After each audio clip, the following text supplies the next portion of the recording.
don't know about you, Rob, but I would say that this week's Grand Prix in Bahrain was way more exciting than it was in Suzuka.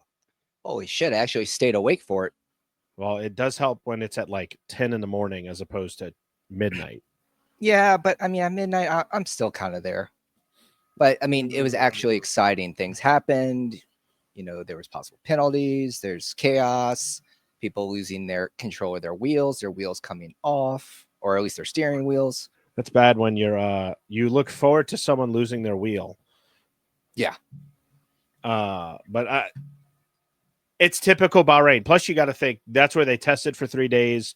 That's typically what they do is, at least since COVID, they will test at the first race to kind of help the team save a little bit of money. It used to be that they would do testing in Spain, which I kind of enjoyed because I feel like Spain, you get a little bit of everything in that track. But I guess since they got rid of the last chicane, they wanted to end because it is a cost saving measure where they just send the teams out with a car and it's like, hey, just worry about the second car, not bring the car back to home base and then send it out again Right. to another track. With that said, we're what? That was round 4. 4. Yep. You had Australia, China, Japan, Bahrain. Yes, you're right. Okay. There was a break, and I'm like trying to figure out the break. So if you take that, how is the FIA still struggling to make rulings this year? We're going to get right into it with qualifying. We need to. It was crazy. So windy, the tailwind at turn 15. That was fun. That was fun for a lot of teams, especially the ones that struggle with tailwinds, as evident by Japan. There's a couple teams. I'm looking at you, Alpine. Mm-hmm. My biggest thing from that is how they're so on top of track limits. And this is the only series that I have seen in the world, aside from maybe, World Endurance Championship. Right. That is this on top of track limits. How do you miss the track limits violation and then wait 2 qualifying rounds later to then delete a time? That is, yeah. So that was a bit of a screw up on their part. Let's talk about that. So Q1, it's coming down to the wire. You have I was trying to remember who was Alex Albon was in 15th, and Nico Hulkenberg just nips him right at the end. Mm-hmm. Knocks him out.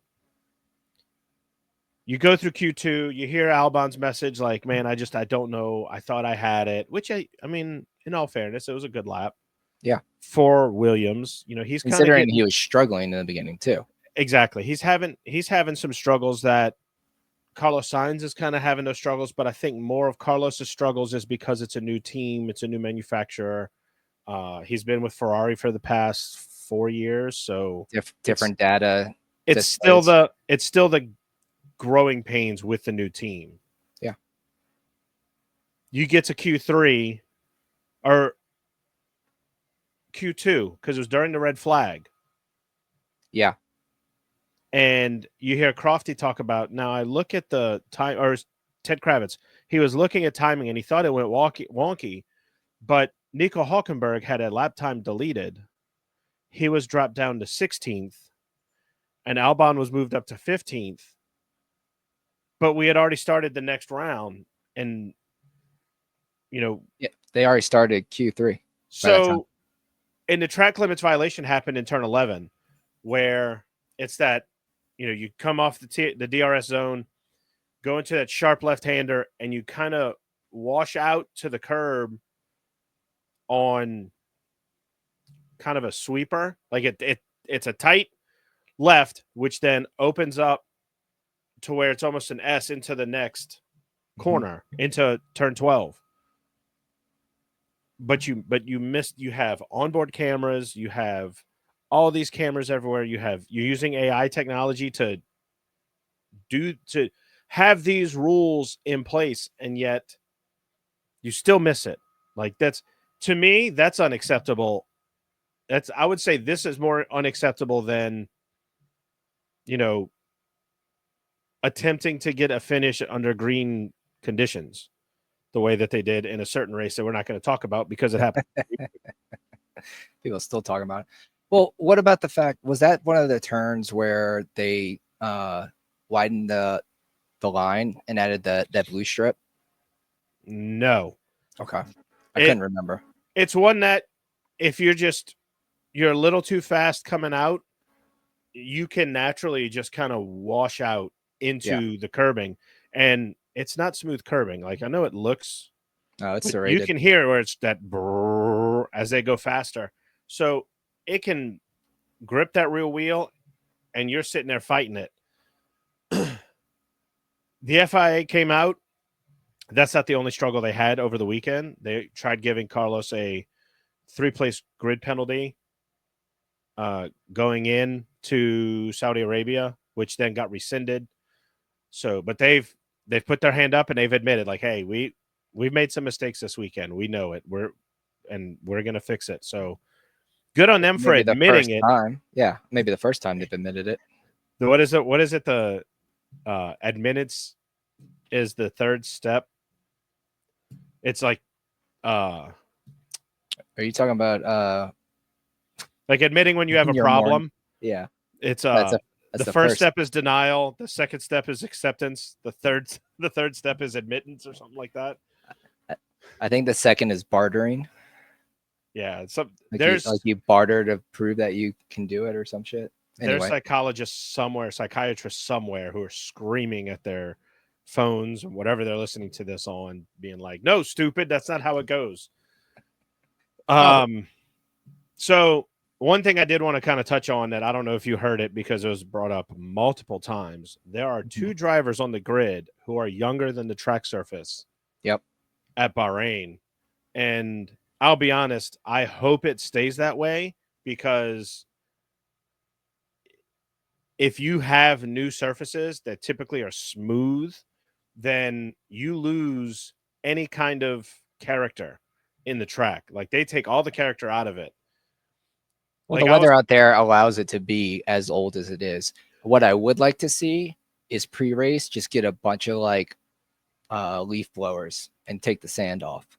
I think there's so much in that area you can't do that. No, it's not like, possible. The only way you could do that is you have a race where they're utilizing all parts of the track, and then you immediately grid up and you have them in the car and you lights out and away we go. You don't have where they put them on the grid, they take all the stuff off, they have their pre-race debrief, they go for the national anthem, they come back. Like that's the only way you can get all the sand off of that track. The way that they did the asphalt in that track is it's more porous to allow sand in and it not really affect the way it could necessarily make it worse. It could if they did a Japan style repave, then yes, it would make it worse. But the other thing is you got to have those bumps. You got to have, the tire wear, the best races for an actual race. Do you know part of what they put in the asphalt for some racetracks? Not a clue. Ground up tire. They utilize rubber to make racing surfaces at a lot of racetracks. So I don't know if that's what they did here. I don't know if that's what they did in Japan. The problem is that doesn't promote tire wear because you have more grip, but you're taking away the deg. You're taking away what rips a tire apart by smoothing it out, by not letting it. You got to have it aged. You got to think of when you're driving on the road and it's a freshly paved road and it is smooth as silk. Then you get on a road where it's been since the 80s, since they repaved it, and it's got all the imperfections, the bumps, the rocks have kind of worked their way up to the top. For 2023 New Orleans streets. Basically, without the F1 sized potholes right in the track. That's what you need. That's what promotes the best racing. When you have tire fall off, when you have people having to handle their cars differently, that's what promotes better racing. That's what gets passes. That's what gets people falling back. You need that to have exciting racing. This is a step up from Japan, certainly. But is there room for improvement? It might be the car. We'll see when the new car comes up in 26 how that will all change. Right now, you know, if you feel like this car is not doing what it was meant to do, if it's not promoting passing, just eat it. Eat it for the rest of the season. Go into next year's regulations and see what improvements can be made, because everyone's going to be starting from scratch next year. Right. Excuse me. No, you're good. The next thing I want to bring up is I thought it was really cool to see Sir Jackie Stewart go out and do a lap in his championship winning Tyrrell 006. A little bit before your fandom, Rob, probably within your lifetime, I should say. It was. Thankfully, he no 76. No, it wasn't. Jesus Christ. Fuck you. I'm glad he didn't crash. That was my biggest concern. They weren't. When I heard he was. They weren't going to let him. They weren't going to let him go full out. It was a no race pace for him. He was behind the safety car. He's been doing a lot for Alzheimer's research, and you know, the helmet that he wore was it. I want to say an exact replica or design of his that he drove with, where it had the plaid pattern. I can't remember what it's called, and Scottish people are going to kill me. Yep. But they had that around it, and then every living world champion signed it, which is great, including Michael Schumacher. I know he's still dealing with a lot. He's been photographed in public once, and it was for his daughter's wedding, and people kind of shunned that reporter to not release that photo because it's like, let him be private. Yeah. Would me as a fan of his growing up like to see him again? Yes, but it is what it is. Like, we want what's best for Michael and his family.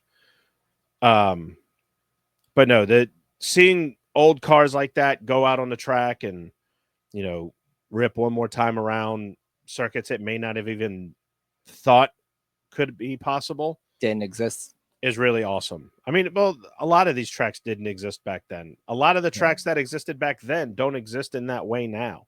Spa used to go through like 7 towns before they redid it. Same with Hockenheim, which they don't race on anymore. That used to go through towns, had a bunch of chicanes through the forest, and now it's got that weird, like, okay, it's going to do this to a hairpin. And then Monza has the chicanes that they didn't have before. So, and they used to use the oval, which was interesting. Have you ever seen what a full old lap was of that track? Not a full one, but I've seen the oval part. It's terrifying for sure. Yeah. Like I couldn't race on that. There's one part where you're pretty much like this on the embankment. You're almost at 90 degrees if you're at the top. That's terrifying. I mean, NASCAR pretty much does that too. Their angle's a lot less, but I've seen Daytona International Speedway in person, and you still look like you're on a damn wall. Yeah. Like we did the like the top tour where you go to the archives and then they bring you on the track, you see the media center and all that. And we're going through NASCAR 3 and 4. And I mean, we're on the apron. I'm on the side of the embankment, and it looks like it's right here. Like I look like I'm looking at the wall. I go, Jesus Christ, this is, and you look up and you're like 3 stories up is the wall. I'm good. Imagine doing that at 200 miles an hour. I'm good. Closer than you park in the parking lot. Yeah. So what else happened in quali? Esteban Ocon caused a red flag because he came off of turn 2. Yeah. Trying to get the power down. The back end stepped out. He went to catch it, and then he ended up on the curb. Lost control. He got into a tank slapper and then slammed it into the wall. That's going to happen with cars that are in the back. I don't like the fact that Haas seems to have a thing for crashing in turn 3. I think of Romain Grosjean's big fiery crash off of 3. Yep. I think of Nikita Mazepin's first race in the Haas where he smashed it into the turn 3 barrier. That same barrier that Ocon smashed it into. Yep. It's gonna be tough for the teams in the back. You start smashing up cars, you're gonna start feeling that cost cap start getting tighter and tighter and tighter. Williams had that problem last year where they were down to one car for 2 races, essentially, having to give Albon Logan Sargent's car to race. You don't like seeing that. It's not fun for the guys that have to cancel dinner plans or lunch plans to fix it overnight, and they don't do the overnight thing anymore. I think they have a curfew of around like 10 p.m. local time to get out of the garage and okay, go home, come back in the morning. Unless they volunteer to do it, right? No, I think it's like there's a hard curfew. Like you cannot be in the paddock at a certain point. I thought with Japan there was a full rebuild. I could be wrong. Thought there was. I don't know. I don't remember. I've slept and drank since then, so It's fair. Go back in your notes and look. I guess. I mean, but you can't. It has to be within a certain. There's a certain criteria that's met time wise on when you can be in the paddock working on the car, and what's going on with that. Nothing really other than that happened in qualifying. That red flag. I'm glad I looked at my notes and I saw this. That red flag that was caused by Ocon. Drivers were getting a little too anxious on getting ready. Drivers. Once again, there is a time frame that you must adhere to. One of which is, hey, we have a time of when we're going to get this track back up and running.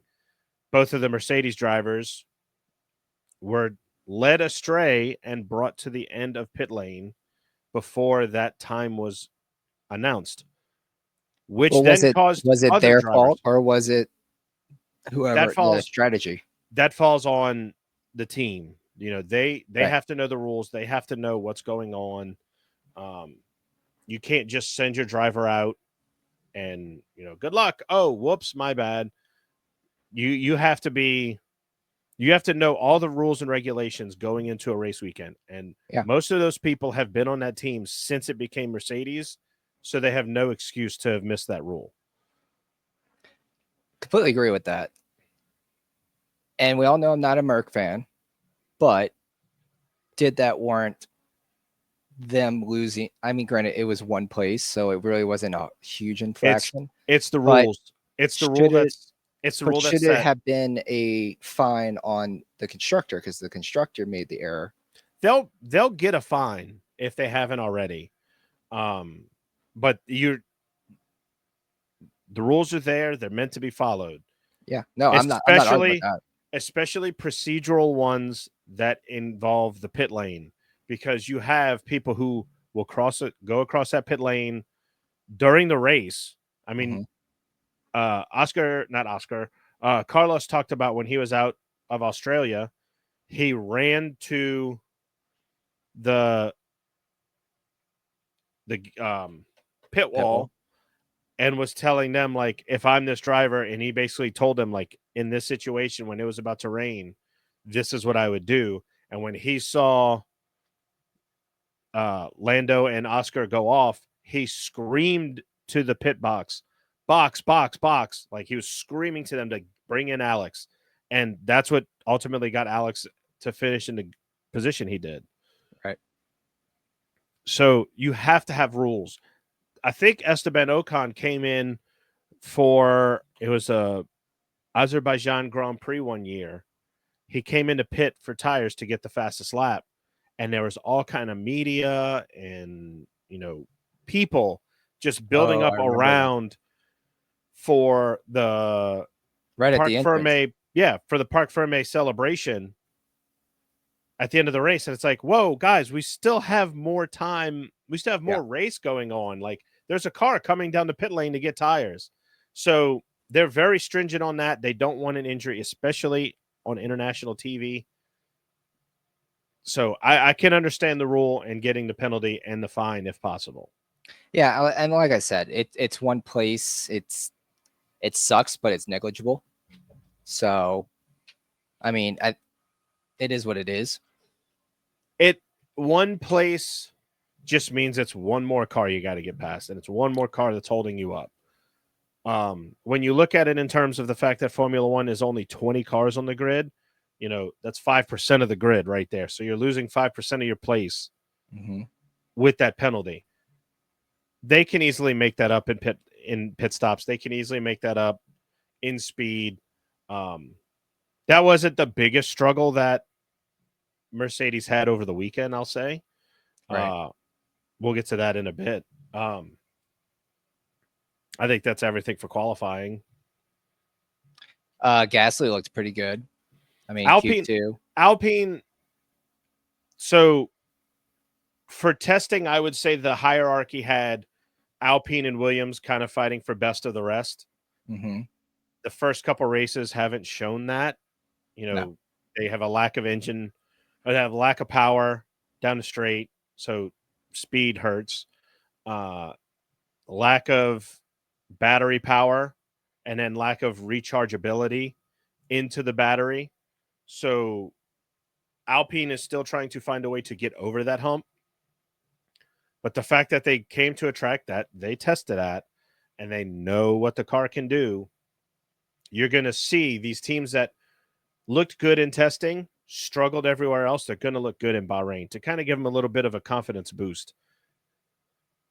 It remains to be seen if that is a false confidence boost, but let's see what happens over the next couple weeks in Saudi Arabia. Then when they come to Miami, I was just thinking that I think this weekend will kind of show whether or not it works well in the heat. Miami, of course, will be a good one 2 weeks after that. So we'll see what happens. I'm cautiously optimistic for Alpine. They have a lot of things going on that could cause distraction with their drivers, specifically one Jack Doohan. Could or is. Let's be honest. If it were me, it is causing distraction. It would be, yeah. If it were me, it'd be a distraction. My biggest gripe about the whole thing is if he's going to be a guy that you don't necessarily want, then why are you bringing him in? Why allow him to come in if this is what it's going to cause? Mm-hmm. But we could say the same thing with Liam Lawson and Yuki Tsunoda. What blocked it? There's a report with like the whole Yuki Liam, like who would pick what. There was a report that Adrian Newey supposedly blocked Yuki from joining the Red Bull team because of something that happened with him and Sergio, I think, or it was like a piece of the car came off and it lodged its way into Max's car and caused the car to struggle, and he didn't win the race because of it, and which is beyond. I don't remember that. Thought it. Adrian Newey's wife came out and said, that's funny. He went on a gardening holiday when that happened. So it's probably nonsense, but people just trying to grab at straws to say, oh, why would they not pick Yuki over Liam, that kind of thing. The Jack Doohan thing, it's, again, you're a fan of a driver, just pick that driver. Yeah. Don't sit there and say, now they're saying that it could be sponsorship. He might bring in money with a certain sponsor. It could be, maybe he knows somebody who's higher up at Alpine that just thinks higher of him than Franco. In my opinion, he's probably got until, I'd say, either Hungary or Zandvoort, round 14, round 15. If he doesn't show steady improvement and get results, then maybe they axe him. I was thinking more around 10 with the way that this has not been led up and they keep bringing it up. And I think it's partially the media's fault. They got to constantly cause drama. Well, the media F1 media is ruthless, just as ruthless as the paddock. Um, but the reason I give him till Hungary or the Netherlands is because you don't typically give somebody 2 weeks after Monaco before it's like, hey, you're done. Because, like, let's look at the schedule, okay? Round 6, they're in Miami. As my computer just freaked out. Then they go to Imola. Then you have Monaco. 3 completely different tracks. 100%. Okay. Spain, it's Spain. It's a good test to see where you are driver wise with the car. At that point, you should be getting a handle. You should honestly be getting a handle for the car by Miami. Whatever gremlins that are unique to the first 5 races have to be gone. Yep. Then you have Canada, Austria, Great Britain, Belgium, and then Hungary. And then after Hungary, you have summer break going into Zandvoort. Moves have been made during the summer break. Moves have been made before the summer break. Very rarely are moves made after. So if you're going to make that move, you're making it in the summer break, because when there's a window within that break that you are not allowed to work on anything Formula One. All the shops are closed. You can't do anything. So can they work on next year's car? No, you cannot work on Nothing at all. anything Formula One. It is a FIA mandated break. Yeah. So, and it's to keep teams, one is to keep teams honest, and it's to keep them level on how much they work. But you get into, all right, so let's say they make the change in Hungary. You have Zandvoort, which is a very flowy track. It's not that easy. You have Monza next, High chance of rain. Yes. Then you have Monza, which is an easier track. You get a little bit more of a break with the long straights. It's if I were to compare it to anything, it's Daytona Talladega for NASCAR. You have a car in front punching a hole in the air, you draft up behind it, and you go around them. That's pretty much what that race is. Yep. You have Azerbaijan, which is difficult, but then also has that long straightaway. Singapore, which is a hot one every year. Austin, Mexico. Like, you're starting to get the picture now of why you would want, if you make the move, you want to do it in the summer break, because you have tracks that are difficult. You could sit there and say, maybe, hey, Jack, we're going to demote you. We're going to see how Franco Colapinto gets on with the car in the second half. And if he does well, he keeps the seat. If he lays an egg, you get your seat back, if he even wants to go back. So, in my honest opinion, the media is never going to stop. No. Jack Doohan just has to worry about Jack Doohan. He can't worry about Franco Colapinto. He has to sit there and prove Flavio Briatore wrong, to the point where maybe somebody high up at Alpine will look at him and say, okay, that's enough out of you. Either we stick with Jack, or we stick with Jack and you be happy, or we stick with Jack and you leave. Well, that's what it's got to come down to. They did, because he's won championships. Right. If you're a team owner or the head of the board, and you have a Flavio Briatore come up available saying, I'm willing to come work for you, you take that, because he knows certain things about Formula One that can help your team, especially with a team like Alpine that at one point was looking to be, in that fight, in the top 5, maybe even top 4. You gotta have that success. They haven't had that success since 2005. I think was the last year they won a championship, and then they competed in 2009 with Crashgate that happened. So, or it's 2008. It wasn't 2009. I'm sorry, because without Crashgate, Felipe Massa might win the title, not Lewis Hamilton. Which there was a lawsuit, I think, against the FIA for them to take the points away from Lewis or just get rid of that race and then Felipe would have won. Because I think he won by like 1 point or 2 points or something that year. That was a little before my time. But Yes, that was I way do before you were remember alive. hearing about. Oh, calm down. So, Yeah, I'll pull it up. well, with the grid penalties, It was a 1 point difference. yeah, I think that was right. So, Yeah. well, with those grid penalties, let's talk about the race and all the shit show of the electronics. I've never seen this many electrical gremlins across the grid in that I can remember. This is why I still think it. Like, I get it. That every car or a lot of the groups had issues, but it's like it makes me wonder with the connectability. Like, what? Like, I know everything's kind of interlinked, and there's a lot of technology in the cars and on the grid, but it was way too many to think that it's just random hiccups in my eyes. But I'm also a conspiracist. You're a young fan that hasn't seen enough. You're not one of those grizzled vets that go, I have seen just about everything. It's This still was new. I have seen just about everything, and this was new. that's what I'm saying. So first you have in Where did it practice, start? I want to see where it it started. started in practice with Fernando Alonso going down. I think it was into turn 3 or into turn Mhm. 4, No, yeah, and you see his dash screen on his steering wheel shut off, and he's like, "Oh, that's weird. It just shut off." Well, then the next thing you see is he's got his wheel in his hand, and it's not connected to the steering column, and he's okay. like, "Oh, okay, And he's got to find the hole quickly He's before he trying to dies. find it. He's like, slam on the brakes, stop the car, try to find the thing.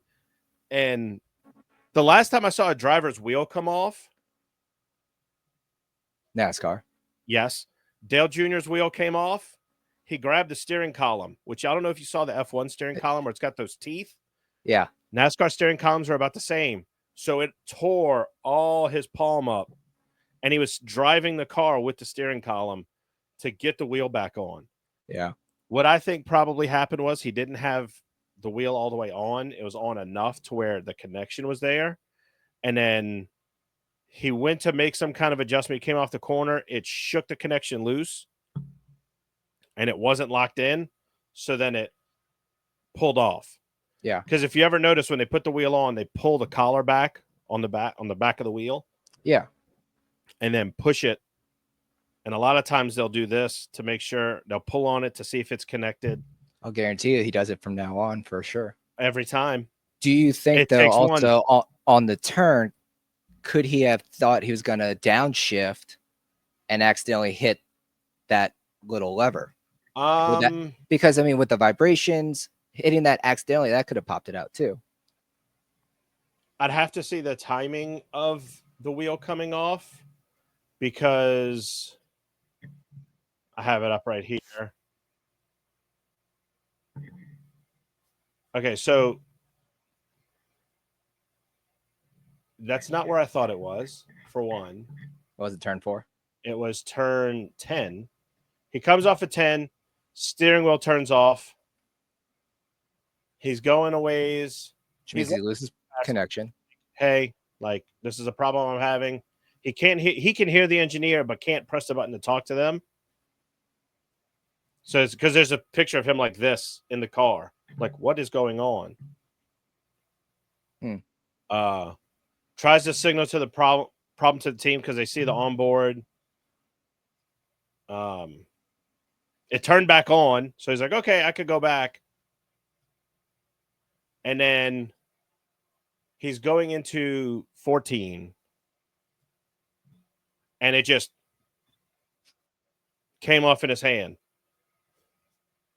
So I think it's just that I don't think he had that thing all the way on. I think he had it. Yeah, There's it had to disconnect. typically there's 2 sets of like spots where they could put the wheel in. Mm-hmm. That way, if the first one fails, they have a second. Like, okay, you're hanging on by a thread. Right. He probably had it on just that one. Whatever the connection is that they have in the wheel to the column that powers the wheel wasn't communicating. Mm-hmm. When he did something, it came back on. He goes, okay, hits the gas, comes off. Yeah. So that was in practice, right? Yeah, and I had missed that practice in my honesty.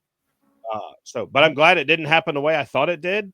Yeah, It was I heard going. him talk about it, but I don't remember it. I had seen it too, and the way that they described it was the way I described it was, oh, okay, his wheel came off at speed into. I know it was into a sharp corner. Yeah, I thought it was into 4, not into 14.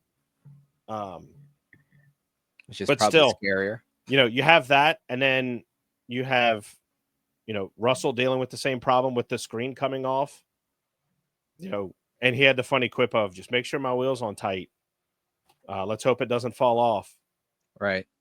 And What about I just remembered in Q1 Lawson's DRS shut automatically too. I did notice he was having that issue. But I feel like that's a Red Bull problem that happens because it happened to Having a Verstappen. Max 2 years ago. I'm trying to think of where it might have been Spain, where he's like, I'm pressing the button, but they kept saying like he was pressing it and then pressing it And again. pressing again to close it, yeah. But it was actually the DRS, the actuator that opens the wing was failing. Right. So I'm guessing they got it fixed because that gremlin didn't come up again, which so long as it's a part that's like for like, and I'm sure that falls within the like for like part, as long as it's not, there's certain parts you cannot touch. I'm guessing that's one of the ones that it's like, let me see it. Okay, this one's good. Yeah. Plus you can't put somebody at that much of a disadvantage. At that point, you might as well retire the car for the weekend and just, prepare for Jeddah in a couple weeks, or this week, I should say. Well, the start of quali is the start of Parc Ferme or the end of quali. So when you start Q1, if you leave pit Parc road, Parc Ferme rules are set and you cannot adjust the car. That's what I thought. Okay. What adjustments you can make from qualifying to the race are I think it's At the pretty same much, time, would have been much of a loss for Lawson because he was not going to get out of the top 15 or bottom 15 anyway, or bottom 20. I'm not so sure about that because it makes up for 7 miles an hour. He was 17th though in quali with it fixed. So he needed, because it failed on his first run, if I'm not mistaken. he needed a 10th and a half. He would have gotten it with DRS open. He might have gotten that with DRS open. Now, did it do that from turn 3 to 4 DRS? Did it do it from the 10 to 11 DRS, like the second zone? Who knows? Yeah, because they didn't show that. They just showed that one time. Yeah, because if he could have been given the chance to go for it with DRS, and if it was, from the beginning of the lap, especially if it was going in, like if it was crossing the start finish line to start your lap, and that's when the problem began, then yes, he can easily make up that 10th and a half. Easily. Okay. He might have gotten to P12 because Isaac Hatch, that's being generous for him right now. Finished with a 131.5 in Q1. Liam had a 132.1. It could be that much time. DRS is very powerful on these straightaways. I'm not arguing with the DMS or DRS. I'm arguing with his ability right now. I think he's struggling too much, whether it's that lack of confidence from getting demoted or if it's just him right now not adjusting to the V-carb, even though I think the V-carb is easier than driving the Red Bull. Something's going on in his brain that's disconnecting from his drivability. He's going to get there. The problem is he didn't test that car. He tested the Red Bull. Mm-hmm. He's thinking he's probably still got that muscle memory of, okay, when this happens with the car, I have to do X, Y, and Z. Whereas it's not supposed to be X, Y, and Z when it happens with this car because it's a different car. That was with the previous car you drove. You have to do ABC. So, certain things that are happening with the Red Bulls aren't happening with the V carbs, but with the Red Bull, I think they're just struggling overall with that car. Oh, 100%. It's not and it's a balance issue. You know, it's when they're in the turns, the car, when it changes direction and it changes power, the G load on the car, the suspension geometry, there's just so much going wrong that you have to adapt. Yuki is starting to learn that. And that is something that Liam didn't do, where he was like, guys, this is just what's wrong with the car. And he just accepted it. Yuki is sitting there going, hey, this is what's wrong with the car. Let me change my driving style a little bit to work with the car. Right. Which is what you have to do. But Yuki's even said, I haven't even learned half of this car to this point. And he's 2 races. It's 2 races, but when you think about it, he's scoring points. Yep. Now, Already finished. He didn't score. He finished 9th. P9. So he's getting it. That's where his veteran leadership is going to start kicking in. 5 years. Yeah. He's going to get it. He's going to figure it out. Liam, on the other hand, again, these tracks that he's racing at right now, he has never raced at in a Formula One car. I think that's something that's kind of missing from everybody's thought process. But he raced Japan F2, right? He did, but different car. You have to remember, 1, different car, and 2, different time. Because when they ran it before, it was basically monsoon season. It was, you had wet races at times. His earliest race in a Formula One car, when did he replace Daniel? He replaced him at Singapore, after Singapore last year, right? After Singapore, yeah. Which was, I think the first race was Austin. Was it Canada or Austin? It wasn't Canada, because Canada's always in June. Let me look at the result. Let me pull that season up right quick. So he replaced him in Singapore. Yeah, the very next race was Austin. His earliest race in F1 is the Netherlands. It's the Netherlands, then Italy, then Azerbaijan, then Singapore. Mm-hmm. So he may not start to click until the second half. I take that back. When he replaced Daniel, because Daniel had broken his hand. Both wrists. Yes. He raced at the Netherlands. He raced in Italy at Monza. He raced Singapore, where he finished in the points at Singapore that year. But wasn't that the year that everyone was like getting fucking sick during the race? Like, didn't Alex Albon say he puked in his suit? I think that was maybe. It might have been that race. He finished 11th, the first car a lap down at Japan that year. Where's that kid? I want to see that kid race. Whatever we're seeing right now, in my eyes, unless he starts to improve in these next 2 races, I just don't see him having a seat next year. You got too many kids that are good, that want seats. There's talks of Sergio Perez coming back. Valtteri wants a seat. I can guarantee you that Sergio Perez is not going to be within the Red Bull family. No, I agree with that too. Again. But that doesn't mean that Red Bull won't try to get someone else. Just so you know, he raced in 5 races in 2023 for Daniel. And then in 2024, his first race was Monza, where he took over. No, I lie. It was Austin. Get your facts together, brother. Listen, I'm moving at the speed of light right now, okay? His first race was Austin, and then he raced Mexico, Brazil, Vegas, Qatar, Abu Dhabi. Very different tracks from what he's racing right now. 100%. So the real test is going to be when we get to that stretch, the Netherlands to the end of the season, because he's raced those tracks, except for Azerbaijan. But let's see. Let's give this kid time. You can't. I'm not saying don't give him time. I'm just saying what I'm seeing right now if he continues down this path, even into after silly season and into the second half, he won't have a seat. But he needs to improve, and he knows he needs to improve. He'll improve. He's still that kid that can win races. He can still compete. When you think about it, he's been on the back burner.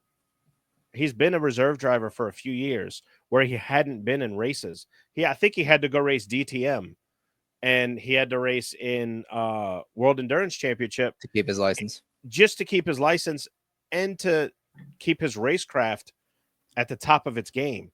Well, I mean, he was also the test driver. But if you're a reserve driver, you're hitting the sim, and that's it. You might get a seat in FP1.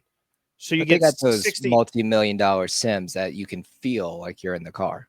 But being in the sim and being in a car are still two different things. I don't because disagree. When you're in the sim, yes, the tub that you're in moves, but all you feel like if I turn the wheel like this in the sim, it's going to do this. You know, if I'm in the car and I turn the wheel like this, my body's going to want to do feel this. the G's, yeah. That's what I'm saying. Like, why they have these multi-million-dollar capabilities? Why are they not designing the sims to mimic G-forces? Because in order for you to do that, you would need a building the size of Silverstone. I don't like know. that big, because you have to throw people around. Think of the G-force test that astronauts do. Yeah, the spinner. That's not in a big room. But it would have to be in a big room because you have to simulate G-forces backwards, G-forces forward, G-forces left, G-forces right. You know, every axis you have to do G-forces, and you can Just only find do a warehouse. You can do it. It doesn't need to be the size of Silverstone. But it needs to be a good size warehouse. I'm not doubting that, but it doesn't need to be that big. That's a little dramatic. That is what F1 engineer has stated. If we want this to be fully realistic and we want them to feel that every G-force in the car, we have to have a warehouse the size of Silverstone. And it basically be they race on a racetrack. Sounds like that engineer needs to rethink his degree. I will send you the video because that dude knows what he's talking about. You know, he probably does because I'm not an engineer, but I still think it can be done with today's technology. You can only do so much. I agree. Back to the race. Yeah, because we need to get back on track. We do these tangents way too often. Lando Norris was out of place at the start. You said that you saw he was lined up, and then when he shifted in the first for the start, the car lurched forward. Not for the actual start. Like he was stopped, and I think what I heard Martin say was that he shifted it, like he let off the brake and shifted into one, and he drifted a little bit, but he drifted further than what he realized, and Max called him out immediately. Well, he got a 5-second time penalty for being out of place. Mm-hmm. His engineer quickly said, "We're going to make those places up easily," which he pretty much did. He got back to where he was, which was behind his teammate, which I'm going to be honest, seeing Piastri do as well as he is in that McLaren is not shocking and shocking all at once. Yeah, it's interesting because they keep talking about, you know, his radio communication, how calm and like almost like disinterested he is, but that's not really the right term. I've seen a meme where it's but the kid does stay cool under pressure. I've seen a meme where it's his facial expression, and it's the same picture again and again, and it says like happy, sad, mad, scared, like all these different emotions you could feel, and it's just him. 100%. He's very cool under pressure. He's very laid back. He knows it's almost as if he has this attitude of like, look, if I do bad, I still wake up the next morning. I still have all these things that I can go do as a Formula One driver. He's also got Mark Webber as his essentially agent, his manager. And that dude could tell him some stuff about being a second driver and how bad it gets and all that. In my I'm sure he's opinion, coaching him up to take the first position. he is 100%. He is telling Oscar, like, look, it's no guarantee that Lando's driver number one. Zach Brown has come out and said there is no number one and number two driver.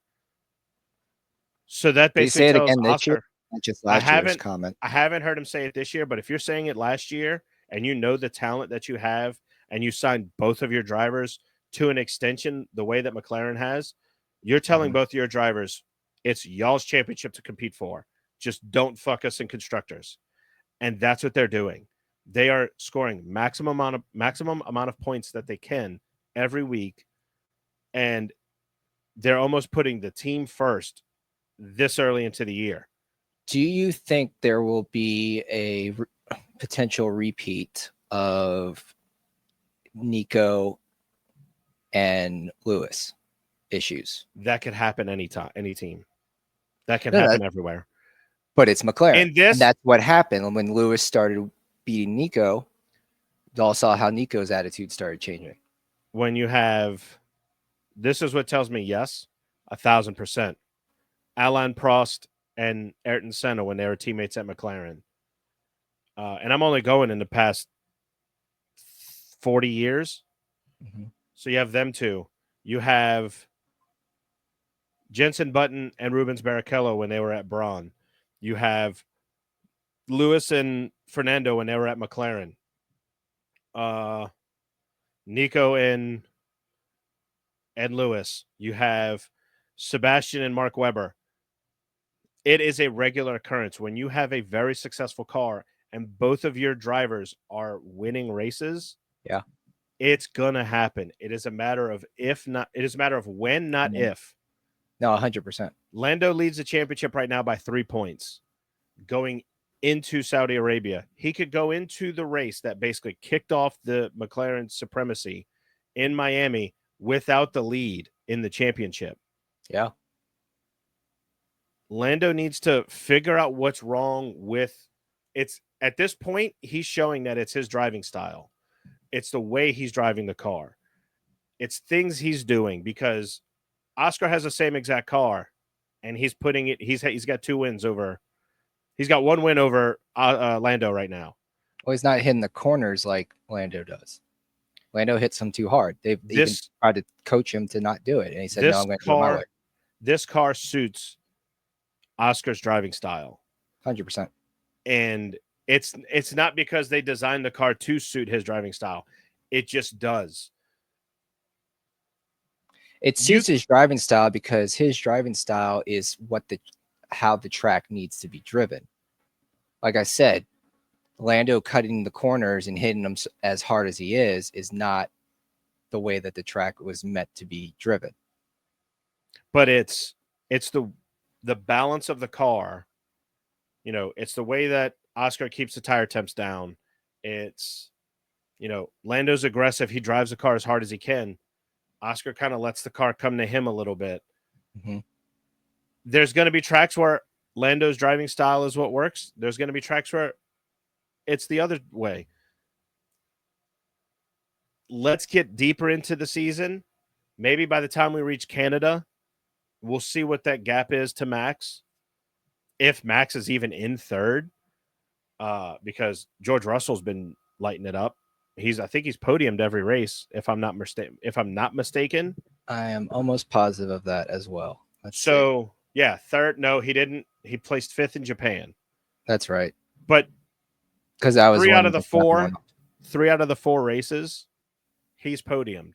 So when it boils down to it, this is going to be a good race, and this is going to be a good fight for the championship. McLaren just needs to – they need to worry about the car. They need to let the drivers worry about the drivers' championship. But they need to keep those drivers from making a mistake like Nico and Lewis, like Mark and Sebastian. They cannot let it get to that point. They have to sit there and they have to say, y'all can fight. Just be easy. You'll be calm. Yeah, Russell was 3-3-5-2 in the races so far. Yeah. Also, speaking of Merck, this is the first race that Antonelli did not get in the points. This is his worst. This is how. Let me tell you about Kimi Antonelli. He has a car that was given to him by Mercedes. He can't drive it for 3 years in Italy.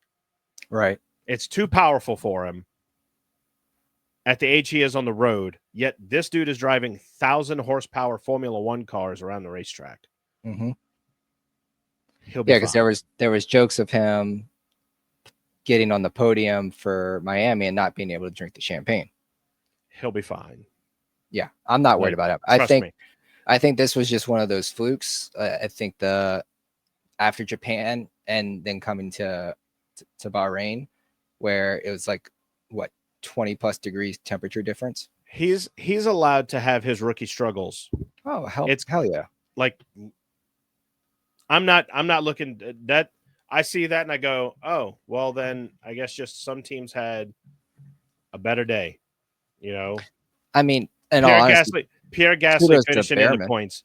Ollie Behrman finishing in the points. That's not going to be the last points finish for Ollie Behrman. I guarantee that. Absolutely not, especially if you're going from 20th to 10th Yes, and he's in a fucking Haas. Think about it. His first race in Formula One was the very next racetrack that we're going to in Saudi Arabia. Yep. And he finished in the points in a Ferrari. Nobody was expecting that from him. No. So at this point, he's playing with house money, in my opinion. They know he's going to be good enough to be in a Ferrari. You know, he's proven it in a Ferrari. He's got nothing to lose. When Lewis retires, he's more than likely the next man up. I was going to ask you if you thought that. It's Because we know Lewis isn't going to be here for 3 more years. 100%. Ollie Behrman is going to replace Lewis Hamilton in the Ferrari. Unless Charles Leclerc does something crazy, which I don't think will happen. Nah, he's kind of the golden boy right now. Unless he has, which we're going to talk about Max right now, unless he has a clause in his contract where if he falls below a certain point and he could just jet, that's not happening. I don't see Ferrari doing those kind of things though. If it would benefit, but there's some points where Ferrari doesn't have that power. You know, look at Red Bull with Max. Red Bull doesn't hold all the cards with Max.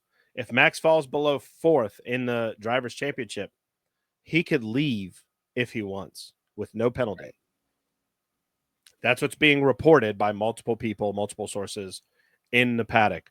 Which right now he is in 3rd with 69 points. Giggity. And Russell is 63.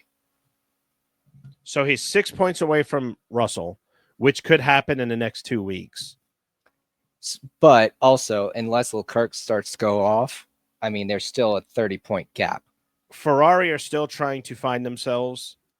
That floor upgrade they brought to Bahrain was something that helped Leclerc, even though he couldn't crack the top 3. It shows the brilliance that, hey, this Ferrari can do it. So give that time, and they could possibly have a McLaren style rise at the back half of the year.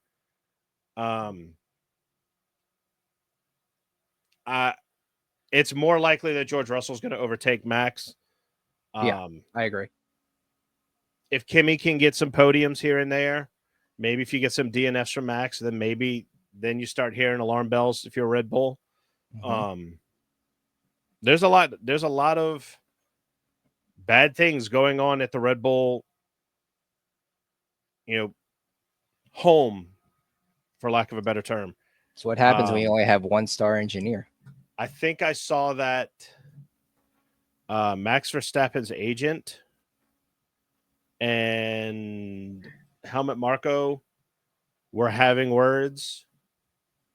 Helmut Marko's having words with everybody. And he needs to stop talking to Sky Sports Deutschland.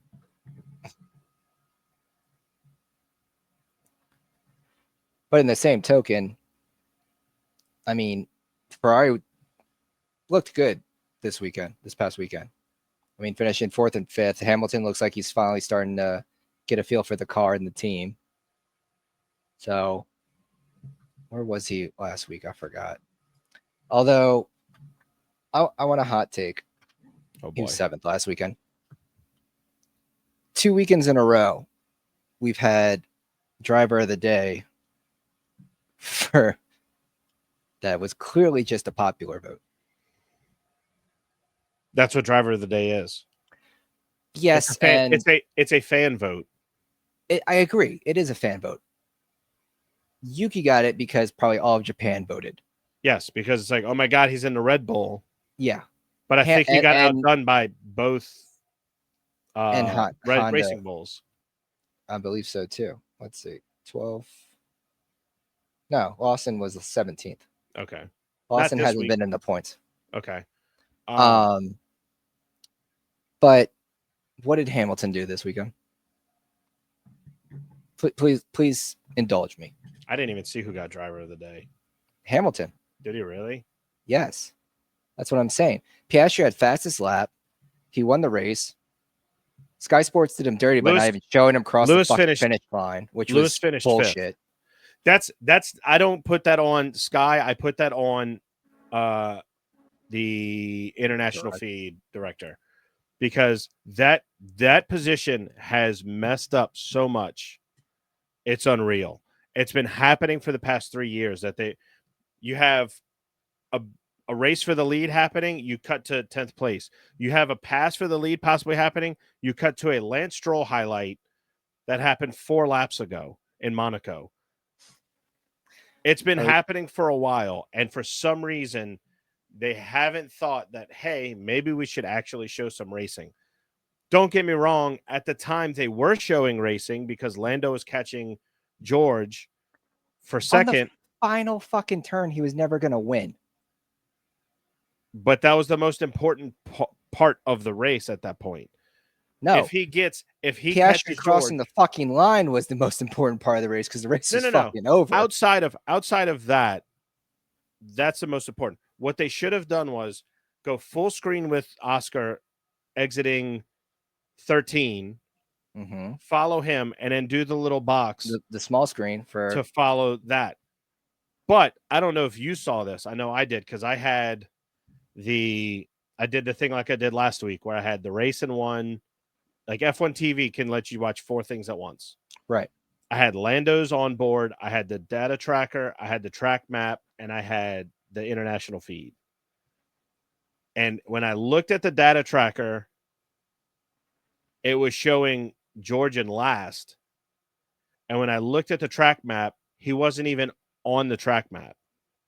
Well, that's the other thing. We didn't even talk about how the whole DRS system fucked up. It wasn't even DRS. They were having all kinds of issues this weekend. Yeah, the whole tracking system. That's why I said it. That's why I feel like it's a connectability thing. I think there was a bug in their system and in the 100%. FIA system as a whole. Yeah. And it just affected this piece, that piece, this piece, that piece. Yeah, because they went from showing it on the display board to having to do the old school one on the bottom right, where they were manually putting them in. I say manually. They were probably they have a system where they can a backup system, the old system. Yeah. But I mean, they told Lando, don't use DRS unless you're absolutely sure. Russell's failed. Who's opened when they weren't supposed to? Russell opened. Okay.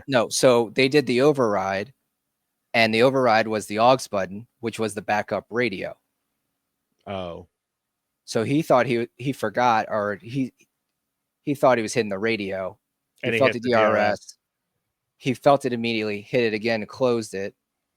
I think it gave him like not even 0.2 of a second, but he lost it somewhere. Oh no, it gave him 0.1, a half a tenth, and then he lost 0.2 later on. That's why they didn't give him the penalty. They can easily show the data and be like, hey, this is what happened. This was the button. They could look at video and show this is the button.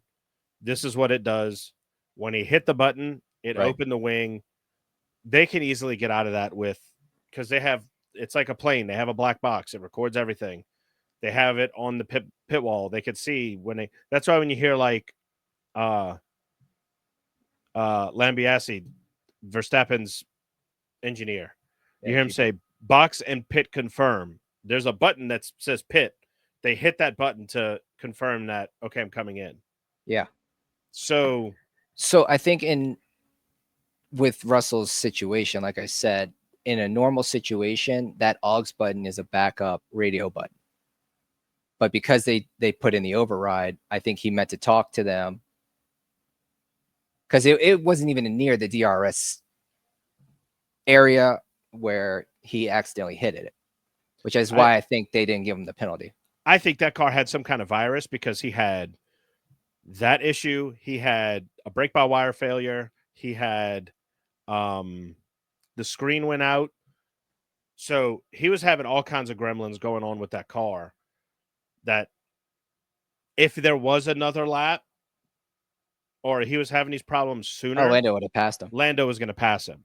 100%. But, for whatever reason, that's why I say he struggled for that podium and got it and deserved it. No, I agree. If they can get those gremlins out before how I feel Jeddah, yeah. If they could get those gremlins out before Jeddah, then he could compete for wins. They just need to debug that system, then it'll be fine. He has shown that he could compete for wins. Yeah. McLaren is just that little bit faster. He has to figure out a way to stop struggling with the balance. Both of them do. And then it'll come too. Where we stand now, I think it'll be a fight between Merc and McLaren.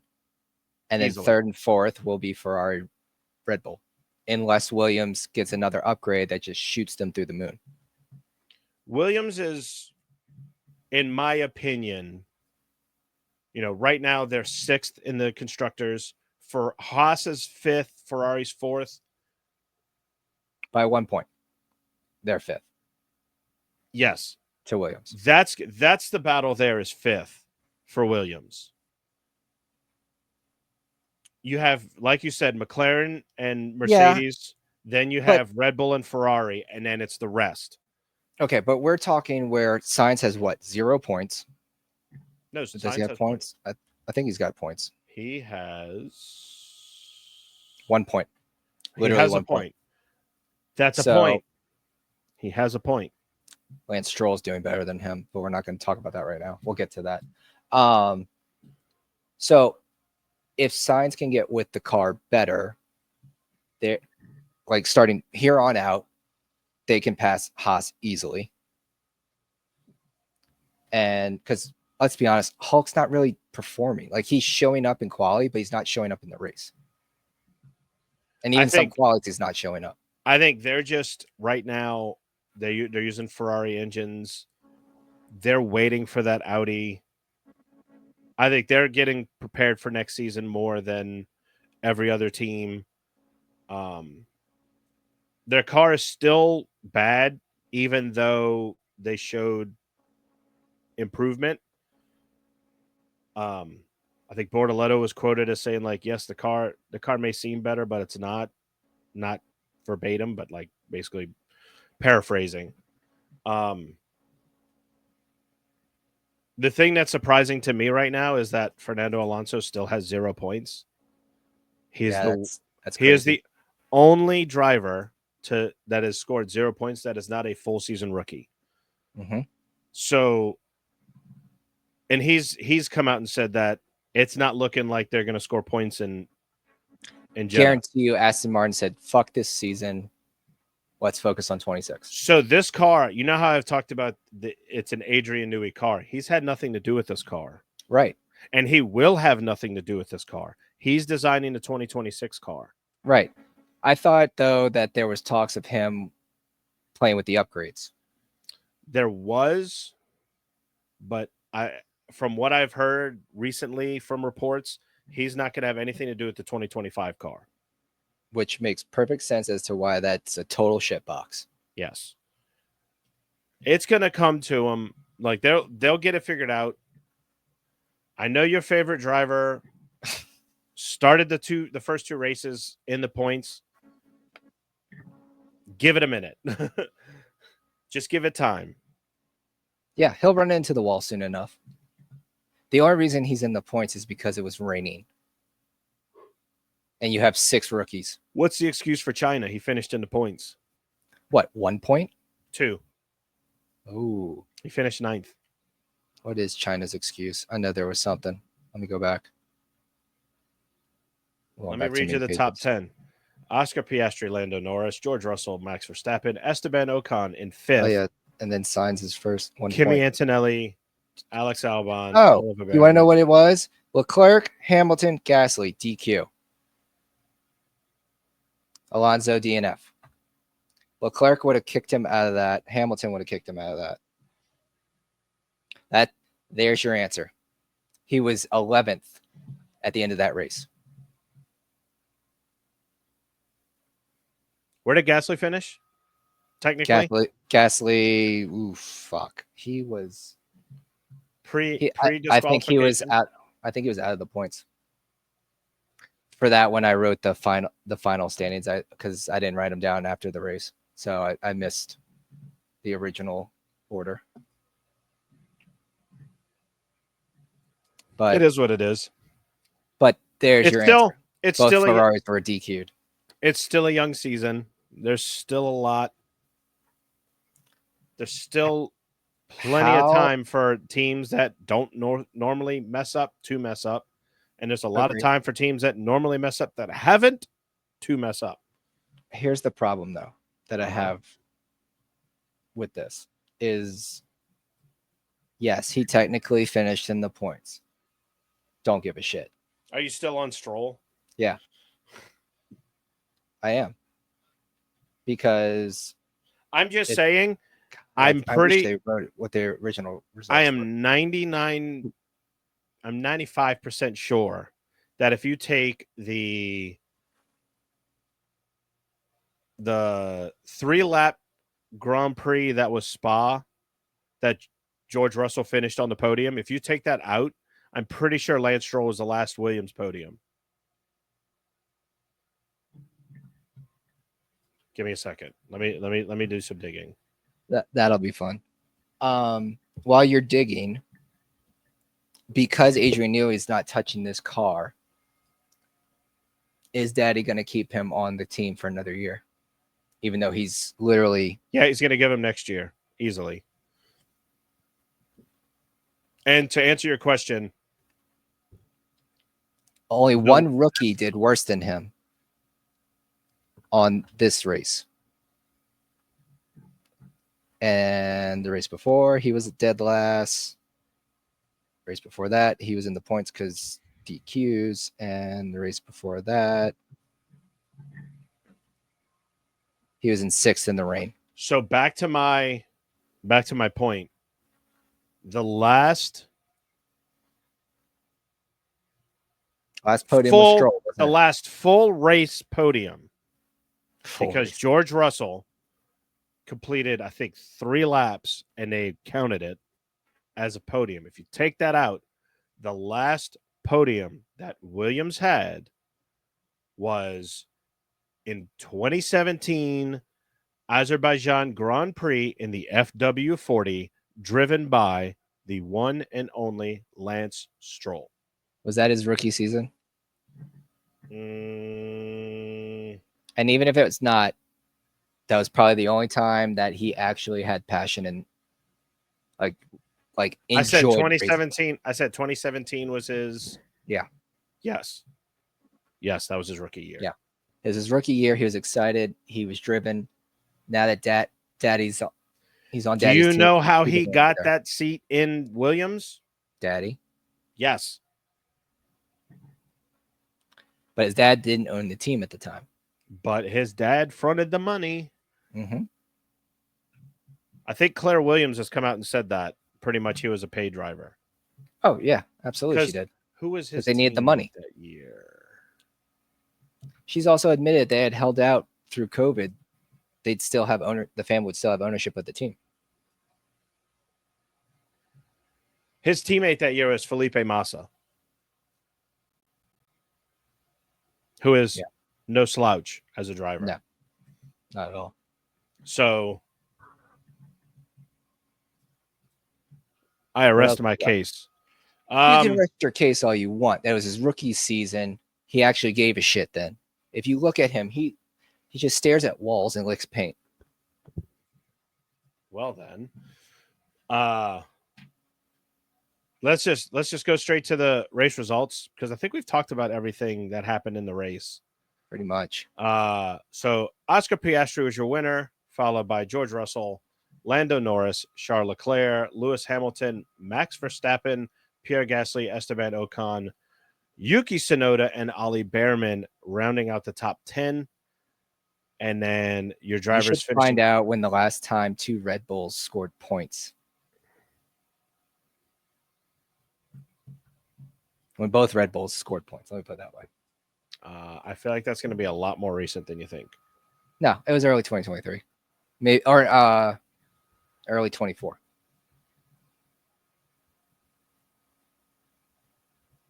All right. Hold on. Maybe late 23. While he's doing that, Antonelli finished 11th, Albon 12th, Lawson, probably his best finish, 13th, Duhan 14th, Hulkenberg 15th, Hajar 16th, Alonso 17th, the Paint Liquor 18th, Bortoletto 19th, Signs DNF. But we also have that Hulkenberg got DQ'd. So because his plank was too thin at 8.4 instead of the regulated 9. The last time both Red Bulls finished into points was Las Vegas 2024. That late, really? Like I said, it was a lot more recent than you think. Lawson had taken no, that wasn't Lawson. No, the driver that took over before the end of last season was Jack Doohan. Took over for Alpine. Liam took over for Daniel Ricciardo after Singapore. So Perez was in the points in Vegas? Yes, he finished 10th. He barely skated by.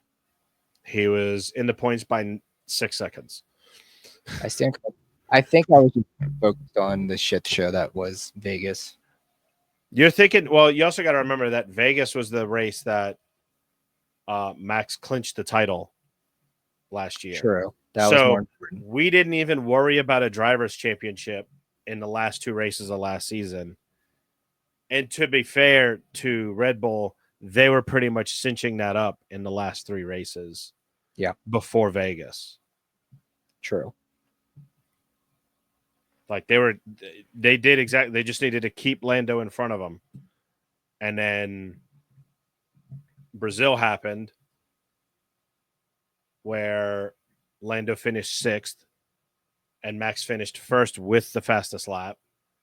And then like Max was just there. Mm-hmm. Ferrari finished top 2 in Austin. Max finished 3rd, Lando 4th. In Mexico's probably your outlier to where it was like, oh, I still have a shot. And then Brazil happened, and it completely wiped out any chance he had. I think he was within 25 after